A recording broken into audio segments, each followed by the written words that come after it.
Doctor Baba Saheb Ambedkar open university.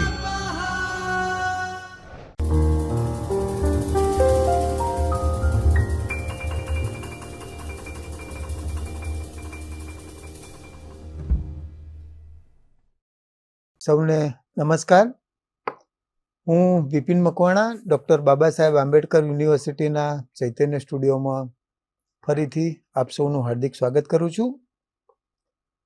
MSW paper number 103 માં દર વખતે આપણે અલગ અલગ પ્રકારના મુદ્દાઓ વિશેની વાત કરીએ છીએ।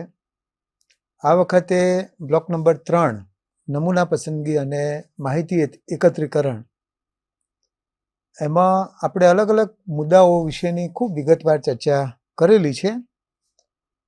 સંશોધનમાં માહિતીનું સૌથી વધારે મહત્વ છે, એટલે ડગલે ને પગલે આપણે માહિતી શબ્દનો ઉચ્ચાર કરીએ છીએ। તો આ માહિતી એટલે શું અને માહિતીના વિવિધ પ્રકારો કયા કયા હોઈ શકે, એના વિશેની ચર્ચા આજના લેક્ચરમાં આપણે કરવાના છીએ। આ વિષયની એટલે આ મુદ્દાના સંદર્ભમાં આપણે ચર્ચા કરીએ એની પહેલાં સૌથી એક મહત્વની બાબત એ સમાજકાર્યના વિદ્યાર્થી તરીકે આ માહિતી, ઇન્ફોર્મેશન કે ડેટા, અલગ અલગ શબ્દોનો ઉચ્ચાર આપણે કરીએ છીએ। આ માહિતી કોને કહેવાય, સંશોધનમાં માહિતીની ઉપયોગિતા શું છે,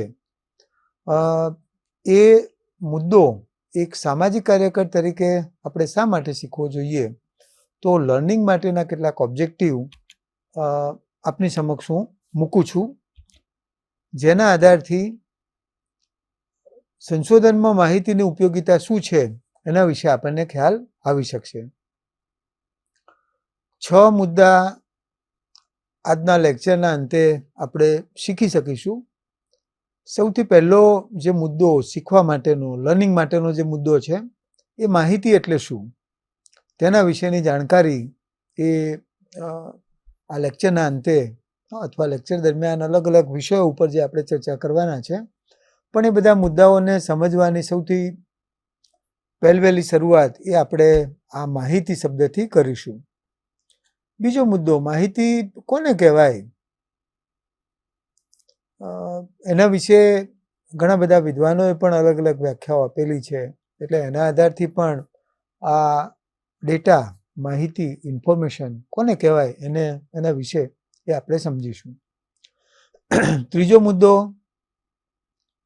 સંશોધનમાં માહિતીની ઉપયોગિતા વિશે જાણકારી પ્રાપ્ત થશે।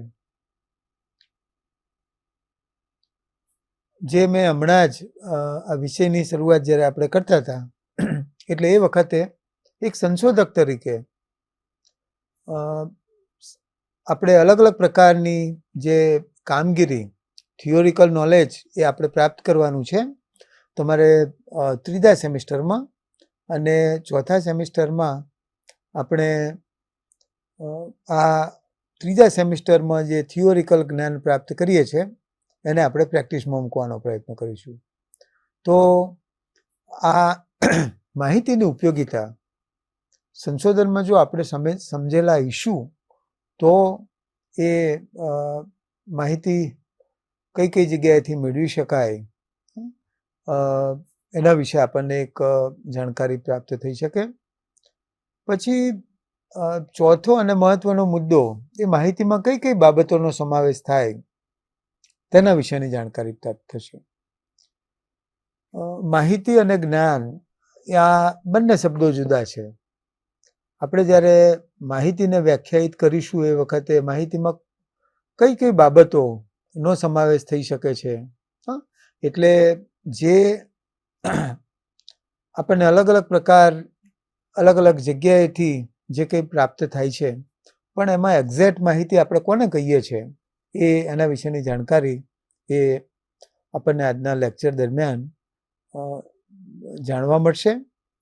પાંચમો મહત્વનો મુદ્દો, માહિતીના વિવિધ પ્રકાર વિશેની જાણકારી પ્રાપ્ત થશે।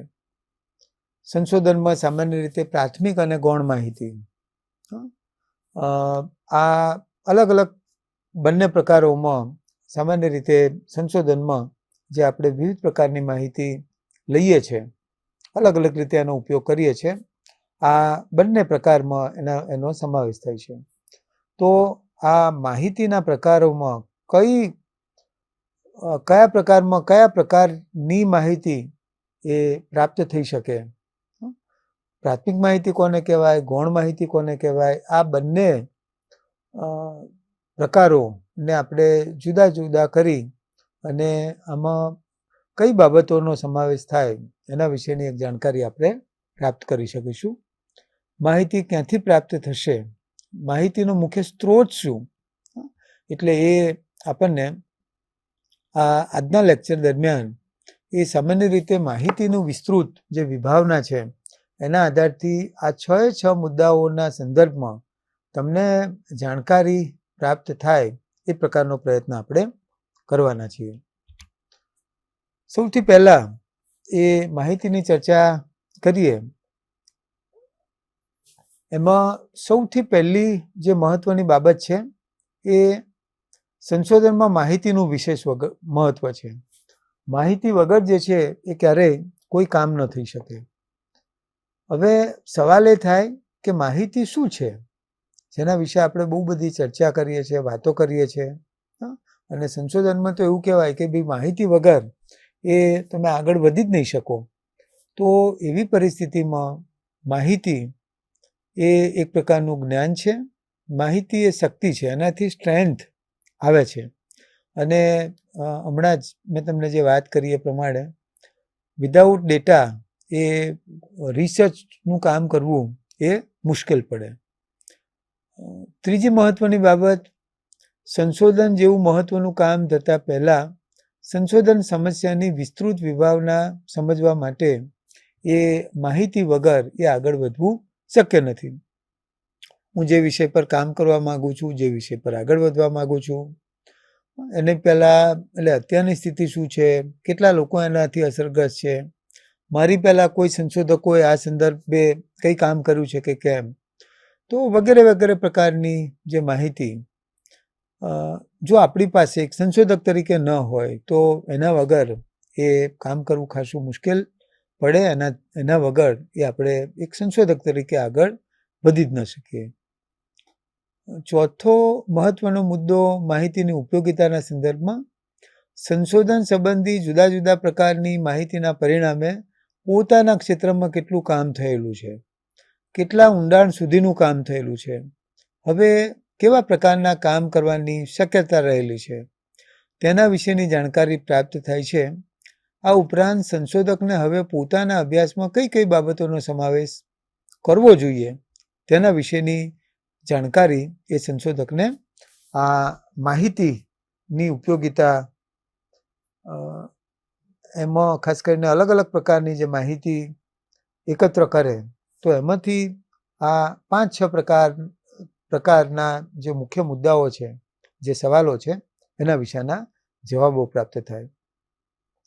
હમણાં ગયા એકમમાં આપણે સાહિત્યિક સમીક્ષાની જે વાત કરેલી, બરોબર એ જ સંદર્ભ તમે જો આની સાથે લાગુ પાડો તો આ માહિતીની ઉપયોગિતા વિશે આપણે સારી રીતે આ મુદ્દાને સમજી શકીશું. કોઈ પણ સંશોધક જ્યારે પોતાના વિષયના ક્ષેત્રમાં કામ કરે છે એના પૂર્વે એ આ વિષયના સંદર્ભમાં કોણે શું કામ કર્યું છે, એના અભ્યાસનું વ્યાપ વિશ્વ શું હતું, કેટલા ઉત્તરદાતાઓ હતા, કઈ પદ્ધતિથી માહિતી મેળવી, એના મહત્વના મુખ્ય તારણો કયા છે. તો સામાન્ય રીતે આ બધા પ્રકારના મુદ્દાઓ વિશેની જાણકારી એ લેવી પડે એક સંશોધક તરીકે. તો સામાન્ય રીતે આ બધી બાબતો જે છે એ એક સંશોધક તરીકે ખૂબ મહત્વની બની રહે છે. સામાન્ય રીતે માહિતી માટે અંગ્રેજીમાં ડેટા શબ્દ વપરાય છે.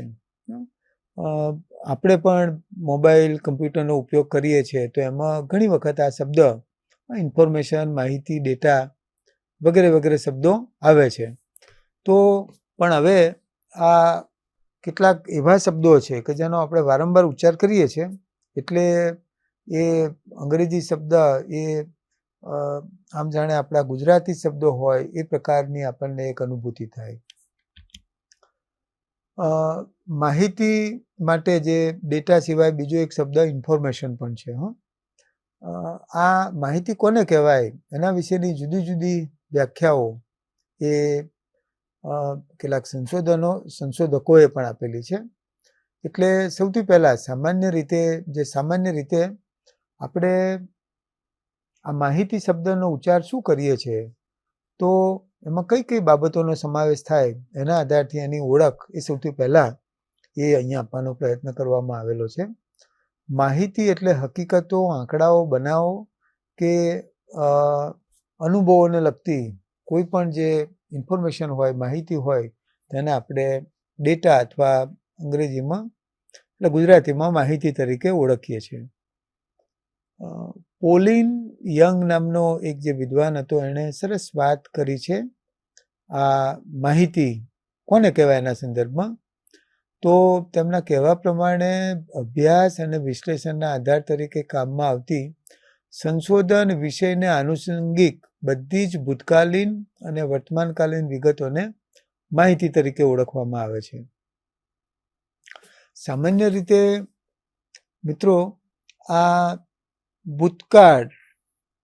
ભૂતકાલીન અને વર્તમાનકાલીન એટલે એમાં જેટલી વિગતો આવે છે અભ્યાસની આપણે જે અભ્યાસ કરી રહ્યા છે એ સંશોધકના વિષય પસંદગીના સંદર્ભમાં તો એમાં આ બંને પ્રકારની જે માહિતી આવે છે વિગતો આવે છે એને આપણે સંશોધનની પરિભાષામાં માહિતી તરીકે ઓળખીએ છીએ. ઉપરોક્ત બાબતો સિવાય વ્યક્તિના વલણો, વિચારો, પ્રવૃત્તિઓ, માન્યતાઓ, સામાજિક ધોરણો કે મૂલ્યોનો પણ આમાં સમાવેશ કરી શકાય. એટલે તમે જુઓ કે ખાલી હકીકતો, આંકડાઓ, બનાવો કે અનુભવો એટલે સામાન્ય રીતે હકીકતો, આંકડાઓ, બનાવો અને અનુભવો આ ચાર શબ્દો એ માહિતી કોને કહેવાય તો એમાં કઈ કઈ બાબતોનો સમાવેશ થઈ શકે એટલે આ ચાર શબ્દોનું પ્રયોજન કરીએ એટલે એમાં બધું જ આવી જાય. તો સામાન્ય રીતે સામાજિક સંશોધનમાં, સમાજકાર્ય સંશોધનમાં એ કેટલાક મુદ્દાઓના સંદર્ભમાં વ્યક્તિના કયા વલણો છે, એના કયા વિચારો છે, દાખલા તરીકે સમૂહ લગ્ન, કોઈ માનસિક બીમારીઓને લગતા કોઈ અભ્યાસો હોય, માન્યતાઓની વાત હોય, સામાજિક ધોરણોની વાત હોય તો સામાન્ય રીતે આ બધા જ મુદ્દાઓનો સમાવેશ એ વ્યક્તિના વલણો, વિચારો, પ્રવૃત્તિઓ, માન્યતાઓ, ધોરણો, મૂલ્યો આ બધી જ બાબતો એ માહિતીની વ્યાખ્યામાં આવે છે. જ્હોન પોલાર્ડ એ પણ એમણે ખરી એક બહુ સરસ ટૂંકી પણ સરસ વ્યાખ્યા એ માહિતીનો અર્થ એમણે સ્પષ્ટ કરવાનો પ્રયત્ન કરેલો છે. માહિતીને વિદ્યમાન મસાલો કે સામગ્રી તરીકે ઓળખવામાં આવે છે. સામાન્ય રીતે અલગ અલગ પ્રકારની જે બાબતો જે ભેગી થાય, એકત્ર થાય તો એને જે છે એટલે હકીકતો છે, આંકડાઓ છે, બનાવો જે સંશોધનના વિષયના સંદર્ભમાં આપણે માહિતી કલેક્ટ કરીએ છીએ એના સંદર્ભમાં જે બધી જ બાબતો જે વેરવિખેર પડેલી છે તો આ વેરવિખેર પડેલી જે સંશોધન અથવા અભ્યાસના વ્યાપ વિશ્વમાં તો આ બધી માહિતી, અનુભવો એનાથી કેટલા લોકો અસરગ્રસ્ત થતા હોય, ક્યાંક આંકડાઓની પણ વાત આવે છે. તો સામાન્ય રીતે આ બધી જ વસ્તુઓનો એ માહિતીની વ્યાખ્યામાં સમાવેશ થાય છે. એટલે માહિતીની ઘણી બધી વ્યાખ્યાઓ અલગ અલગ વિદ્વાનોએ આપેલી છે પણ અહીંયા થોડીક સમયની મર્યાદાની વચ્ચે એ મેં બે એક વિદ્વાનોની વ્યાખ્યા તમારી સમક્ષ મૂકવાનો પ્રયત્ન કર્યો અને મૂળ વાત જે છે એટલે એના થકી એ માહિતી કોને કહેવાય એની વિભાવનાઓને સમજવાનો પ્રયત્ન કર્યો છે. એટલે મારા ખ્યાલથી એક સમાજકાર્યના વિદ્યાર્થી તરીકે જ્યારે આપણે સંશોધન કરીએ છીએ, માહિતીની ઉપયોગિતાના સંદર્ભમાં ઘણી બધી વાત અને ચર્ચા કરીએ છીએ તો એ વખતે આ માહિતી કોને કહેવાય અને એમાં કઈ કઈ બાબતોનો સમાવેશ થાય એના વિશે સંશોધકને આ મુદ્દાઓના સંદર્ભમાં થોડી પાયાની માહિતી હોવી જરૂરી છે. એટલે એ સંદર્ભથી આટલી ટૂંકી ચર્ચા તમારી સમક્ષ મૂકી છે. હવે આની સાથે બીજો જે મહત્વનો મુદ્દો, માહિતીના પ્રકાર. કયા કયા પ્રકારની માહિતી હોઈ શકે? તો સામાન્ય રીતે સંશોધનમાં ઉપયોગમાં લેવાતી માહિતીની મુખ્ય બે રીતે એ આપણે વર્ગીકૃત કરવામાં આવે છે, જેને આપણે માહિતીના પ્રકાર તરીકે ઓળખીએ છીએ. પહેલો જે પ્રકાર છે પ્રાથમિક માહિતી અને બીજો પ્રકાર એ ગૌણ માહિતી. મિત્રો, તમે સંશોધન કાર્ય સરસ રીતે કરવાના છો, પણ એની પહેલા આ થિયરી, સમાજ કાર્ય સંશોધન અને આંકડાશાસ્ત્ર વિષય દર વખતે તમને જે અમે ભણાવીએ છીએ એની એક પરીક્ષા પણ લેવાશે. ઇન્ટરનલ તમારા એસાઇનમેન્ટથી મળી અને દર સેમિસ્ટરમાં જે પરીક્ષા લેવાય છે, તો એમાં આ મહત્ત્વના મુદ્દાઓ થોડા તમે નોંધતા રહેજો. તો આ લેક્ચર જે સાંભળો છો એની સાથે સાથે તમારી થોડી પરીક્ષાલક્ષી પણ તૈયારી થતી રહે. સંશોધનમાં ઉપયોગમાં લેવાતી વિવિધ બાબતોને કેટલા પ્રકારમાં વર્ગીકૃત કરવામાં આવી છે, આવો પ્રશ્ન એ બહુવિકલ્પીય પ્રકારના પ્રશ્નોમાં પૂછી શકાય. બીજો પ્રશ્ન, માહિતીના મુખ્ય કેટલા પ્રકાર છે? એમાં આંકડો લખવાનો, મુખ્ય બે પ્રકાર. આ જ પ્રશ્નને થોડો ઉલટાવી એ માહિતીના કયા કયા પ્રકાર છે, એટલે ટૂંકા સ્વરૂપના જે પ્રશ્નો ખરા એમાં આ પ્રશ્ન પૂછી શકાય. એટલે સામાન્ય રીતે તમે જે લેક્ચર સાંભળો છો અને તમને થોડુંક પરીક્ષામાં ઉપયોગી થઈ શકે એના માટે આપણી યુનિવર્સિટીએ આ વિષયનું, દરેક વિષયનું સુંદર સાહિત્યનું નિર્માણ પણ કરેલું છે. એટલે જ્યારે તમે વાંચવા માટે બેસો એ વખતે ઘણા વિદ્યાર્થીઓ વચ્ચે ફોન કરીને પણ પૂછતા હોય છે. ત્રીજા સેમિસ્ટરના વિદ્યાર્થીઓએ તો અગાઉ 2 સેમિસ્ટરની પરીક્ષાઓ આપેલી છે, એટલે તમને વધારે ખબર છે કે સામાન્ય રીતે 60 માર્ક્સના પ્રશ્નપત્રમાં 4 પ્રકારના સવાલો પૂછાય છે. એક લંબાણપૂર્વકના પ્રશ્નો, બીજા પ્રશ્નો છે એ ટૂંકના સ્વરૂપના પ્રશ્નો, એના પછી MCQ, બહુવિકલ્પીય, જેમાં પ્રશ્નની નીચે વિકલ્પો આપેલા હોય, યોગ્ય વિકલ્પ પસંદ કરી એનો જવાબ તમારે આપવાનો હોય છે. અને ચોથો પ્રશ્ન અથવા એનું ચોથું સ્વરૂપ એ એક વાક્યમાં જવાબ આપો.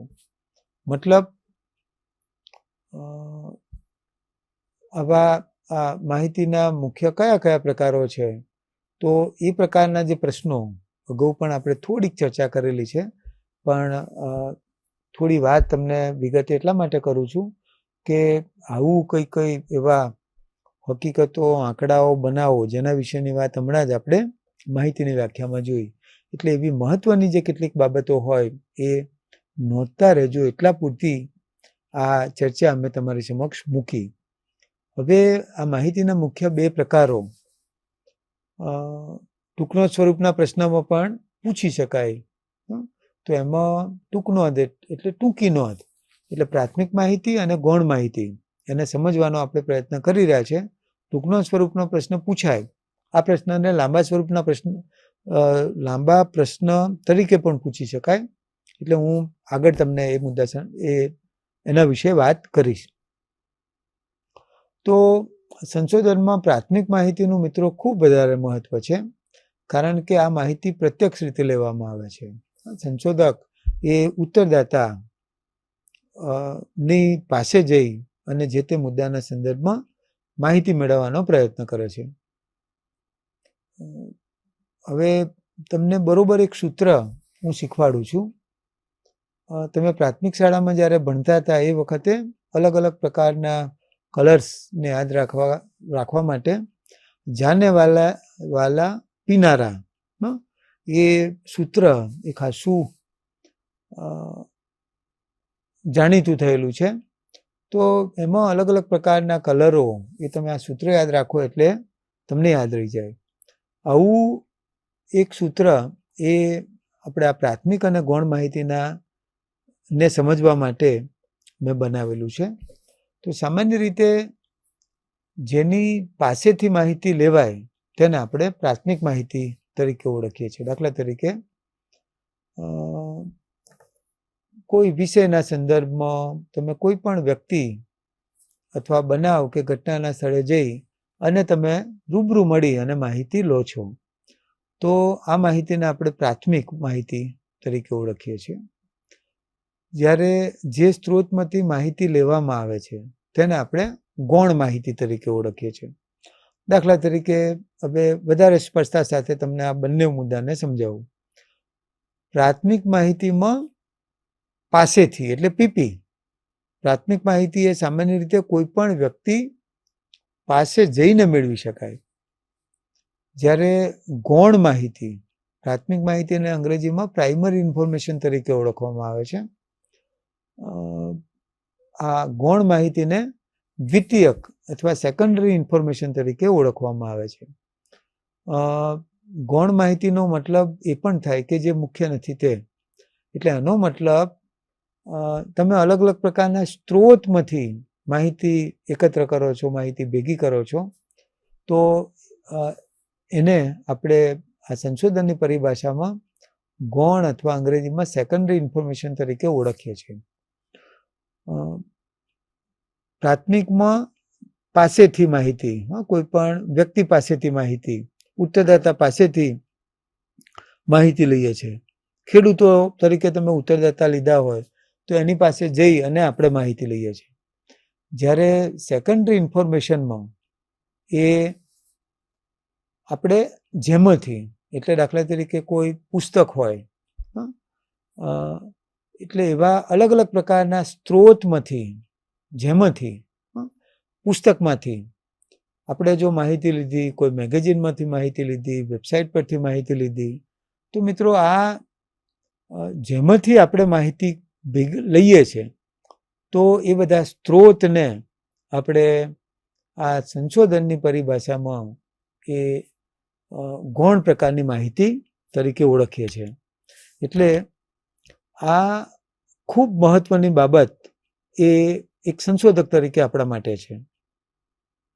પ્રાથમિક માહિતીમાં આપણે મેં તમને અગાઉ થોડીક ચર્ચા અને વાત કરેલી એ પ્રમાણે આપણે ફિલ્ડમાં, ક્ષેત્ર કાર્યમાં જઈ અને જે તે મુદ્દાના સંદર્ભમાં માહિતી કે જાણકારી મેળવવા માટેનો પ્રયત્ન કરીએ છીએ.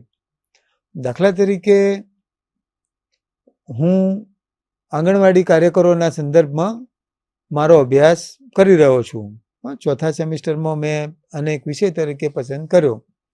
તો આંગણવાડીના કાર્યકરોની પાસે જઈ અને મારા સંશોધનના મૂળ જે હેતુઓ છે એના સંદર્ભે હું માહિતી મેળવીશ. માહિતીમાં આની પહેલા બીજા બ્લોકમાં તમને નમૂના પસંદગીની મેં તમને વિસ્તૃત વાત કરી છે. તો એમાં બધા જ ઉત્તરદાતાઓ એટલે બધા જ અસરગ્રસ્તોને કેસ ટુ કેસ વ્યક્તિગત મળવાની જરૂરિયાત નથી. પણ સામાન્ય રીતે જે છે એ મેં તમને એક ઉદાહરણ થકી આ વાતને સમજાવવાનો પ્રયત્ન કરેલો કે દાખલા તરીકે રસોડામાં આપણી રસોઈ થતી હોય તો સામાન્ય રીતે બહેનો એ ભાત ચડ્યા છે કે કેમ ચૂલા પર ભાત ખીચડી મૂકી હોય તો તરત જ જે છે એ થોડી વારે બહેનો પેલી તપેલીમાંથી એકાદ બે ચોખાના દાણા લઈ અને એ દાણા ચડ્યા છે કે કેમ એ ચકાસે છે. હવે આ એક બે દાણા લીધા, જેને આપણે આ સંશોધનની પરિભાષામાં સેમ્પલ લીધું કહેવાય. એટલે બહુ જ બધા પૈકી એકાદ બે દાણાને દબાવીને પછી ખરાઈ એ બહેનો કરે છે કે ભાઈ ભાત ચડ્યા છે કે અથવા ખીચડી ચડી છે કે કેમ એની ચકાસણી કરે.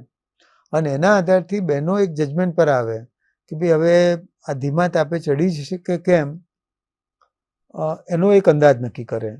તો આવું જે છે, હવે પ્રશ્ન એ થાય કે ભાઈ દરેક ચોખાને કેમ દબાવવાની જરૂર નથી? તો દરેક ચોખા વતી તમે એકાદ બે ત્રણ ચોખાને દબાવો એટલે ખ્યાલ આવી જાય કે એક્ઝેક્ટ એ આ રસોઈ અથવા ભાત ખીચડી અથવા તમે જે કંઈ રસોઈમાં મૂક્યું હોય એ ચડ્યું છે કે કેમ. તો આવું જે છે, આ સમજણ સંશોધનના સંદર્ભમાં પણ એટલી લાગુ પડે. તમારા અસરગ્રસ્ત 500 હોય તો 500 એ વ્યક્તિને પૂછવાની જરૂર નથી. ઘણી વખત જે છે એકની એક માહિતીનું રિપીટેશન થાય.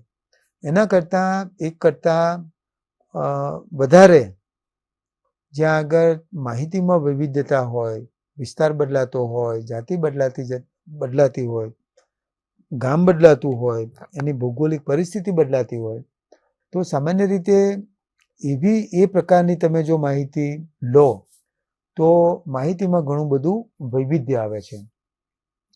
એટલે આ સમજણ, એટલે એના માટે આપણે સામાન્ય રીતે એ આંગણવાડી પરનો અભ્યાસ હોય, ખેડૂતોનો અભ્યાસ હોય, પર્યાવરણના સંદર્ભમાં નો અભ્યાસ હોય, સમાજકાર્યના અલગ અલગ ક્ષેત્રો, મહિલાઓની વાત હોય, યુવાનોની વાત હોય, બાળકોની વાત હોય, સામાન્ય રીતે ચોથા સેમિસ્ટરમાં તમે જે મુદ્દો એક વિષય સંશોધનના વિષય તરીકે લેશો, એમાં આપણે કોઈને તમારે અમુક મુદ્દા પર જ કામ કરવું એવી ક્યારેય ફરજ નથી પાડતા, પણ માર્ગદર્શક સાથે ચર્ચા કરી અને દરેક વિદ્યાર્થીએ પોતાને રસ પડે એવા વિષય ઉપર એ આખું એક લઘુશોધ નિબંધનું કામ કરવાનું હોય છે. એવા એક મુદ્દાની વિષય તરીકે પસંદગી કરી અને એના પર કામ કરવાનું હોય છે.